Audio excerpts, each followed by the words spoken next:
வணக்கம். நான் உங்கள் ரியாஸ் பேசுகிறேன். இன்றைக்கி நான் ஒரு சின்ன கதையை பகிர்ந்துக்க போகிறேன். அது உலக புகழ் பெற்ற அட்டாமிக் ஹேபிட்ஸ் புத்தகத்தோட எழுத்தாளர் ஜேம்ஸ் கிளியர் பற்றியது.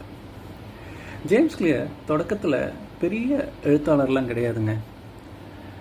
சொல்லப்போனால் அவர்களுக்கு வாசகர்களும் இல்லை. ஆனால் அவர் ஒரு முடிவு பண்ணார்.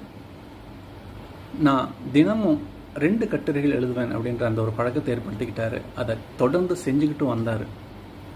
ஆரம்ப காலத்தில் அதை யாருமே படிக்கல, வாசகர்கள் ரொம்ப இல்லாமல் இருந்துச்சு.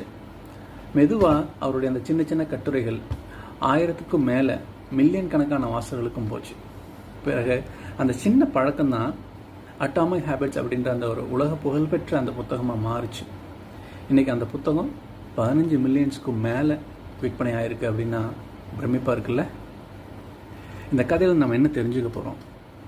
பெரிய தாக்கம் பெற பெரிய அடிகள் தேவையில்லைங்க.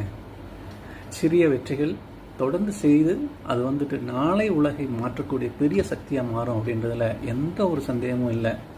அதனால் நண்பர்களே, நீங்கள் என்ன செய்ய போகிறீங்க? உங்களுடைய அந்த சிறிய வெற்றி பெறுறதுக்கு நீங்கள் என்ன முயற்சி செய்கிறீங்க அப்படின்றத கமெண்ட்டில் சொல்லுங்கள். மீண்டும் நாம் வேறு ஒரு தலைப்பில் நாளை சந்திக்கலாம். நன்றி.